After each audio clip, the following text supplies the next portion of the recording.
দিদি একটু হাতি দেখবেন।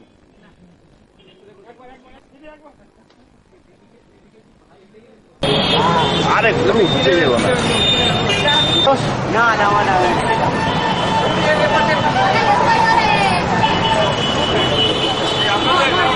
দিদি একটু সরে।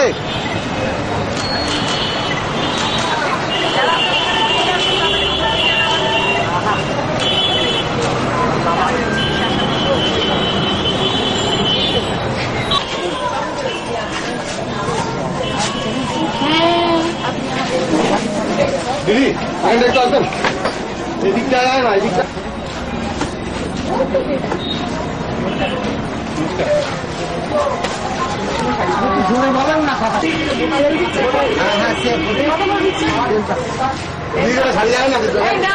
একটা দেখেন না দিদি, দেখেন না দেখেন। হ্যাঁ আমি দেখবো, আমি দেখবো, উনিও দেখবেন আমিও দেখবো।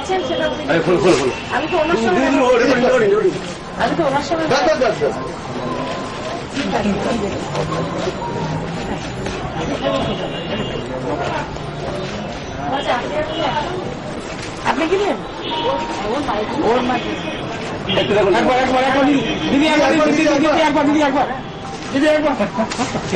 দিদিকে কি ভাই ব্যস্ততম রাস্তা কলোনি, এই যে ছাড়া কিরকম ছাড়া পাচ্ছে? অভূতপূর্ব সারা। কেননা বারাসাতের মানুষ বহুদিন পরে উন্নয়নের স্বাদ পেয়েছেন, যেমন রাস্তা, পরিশুদ্ধ পানীয় জল, লাইট, তারপরে স্বাস্থ্য পরিষেবা হাসপাতালে, এবং প্রচুর লোকের চাকরি হয়েছে, কোনো অশান্তি নেই। সেই জন্য বারাসাতের মানুষ আমরা নিশ্চিত খুব খুশি।